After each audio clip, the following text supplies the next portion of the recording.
Hello, I'm Emma Hammett from First Aid for Life and onlinefirstaid.com, and today I'm going to talk to you about poisoning. Poisoning is serious and an awful lot of people are affected. Those most susceptible are older people and children, and for different reasons. There are about 28,000 children treated every year for poisoning. And that's just children that are treated in hospital. So there's an awful lot of instances of poisoning that happen at home which didn't need hospital treatment. For people aged over 65, last year there were 7,132 instances of poisoning. That was 9% up on the year before and 25% up on the year before that. So this is a problem. And it's a serious one that we need to think about. And the key is understanding why people are prone to being poisoned or susceptible, and what to do if you find someone that's been poisoned. So we will go through the reasons why, prevention, and then briefly go through the treatment as well. So poison is anything that can be swallowed, inhaled, absorbed, or injected. And it's any substance, and people can poison themselves with an awful lot of things. My mother-in-law managed to poison herself by eating cabbage every single night, which interfered with the manufacture of the iodine in her body, and meant that she lowered her own thyroid production and was suddenly being prescribed thyroxine.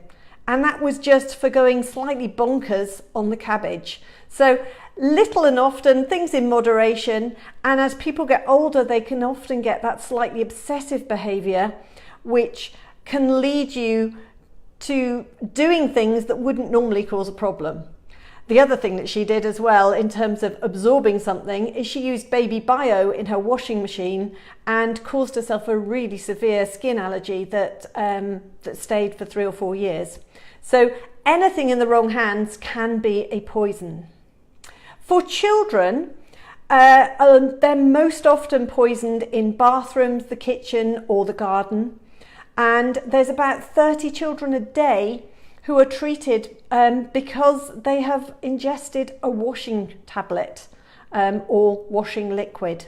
So please keep those washing capsules out of reach of little ones. Dishwasher tablets and washing machine ones as well. And they can burn them because they are very strong alkali and they are corrosive, and they can cause a lot of problems for little ones. Little ones will also get hold of things that the older generation might have in their handbag. So their granny might have a whole load of pills in their handbag or other things in their bags that would be lethal to little ones. So just be aware that just because your house is safe, it doesn't mean that people coming into your house won't be bringing hazards with them. Older people tend to get confused with their medication. There's an awful lot of people, well 90% of people over 65 are taking at least 1 tablet a day, and 12% of over 65s are taking 10 tablets a day. So that's one heck of a lot of medication. So if you're trying to take multiple medication, the medications themselves will interact, and that can in itself poison you by the very interactions that you're trying not to have. So the medication getting confused can be toxic to you, and also some common foodstuffs can also cause issues with medication. Grapefruit is a particular culprit. So grapefruit can either make your medication more potent, or in the case of something like fexofenadine, a common allergy medication, it can actually mean that it doesn't work. Grapefruit and orange juice in that case. So if it says on the box, do not take with juice, then do not take with juice because it won't work as well. It also makes a difference how often you take the medication, whether you take it with food or without food. So people should know what they're taking and take them in the right way. And if people are getting confused, there's different ways that they can be helped. So the pharmacist can very often simplify medication to a once a day rather than a 4 times a day. They can also pre-fill the medication dossette type boxes, And there's also really clever stuff that's available now, which are like e-dispensers, and they can sort the medication and they can alert a family member or a carer if the medication hasn't been taken when it should have been, or if only part of it's been taken. So there are new things that are coming out to help with this problem.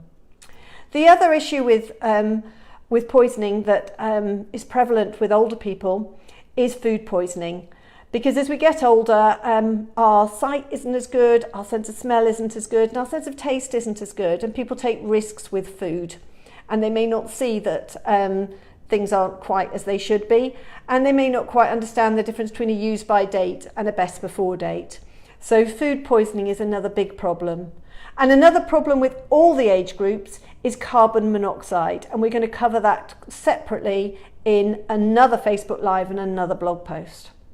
So if you find someone that's been poisoned, if they've taken a corrosive substance, so something that's burning them, then ideally you get them to swill round their mouth and spit it out with either milk or water.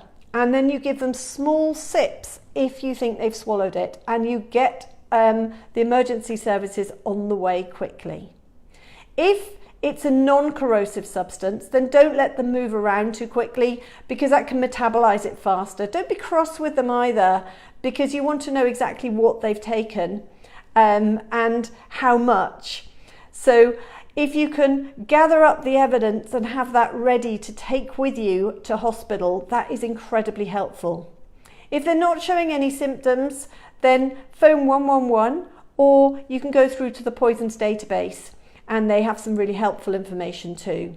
If they're showing any signs or symptoms or adverse reaction to what they've taken, get an ambulance. You don't want to be driving someone to hospital and they start to deteriorate, because that's dangerous. I hope that's helpful. There's plenty more on our blog, First Aid for Life, and onlinefirstaid.com. That's Emma Hammett, and thank you for listening.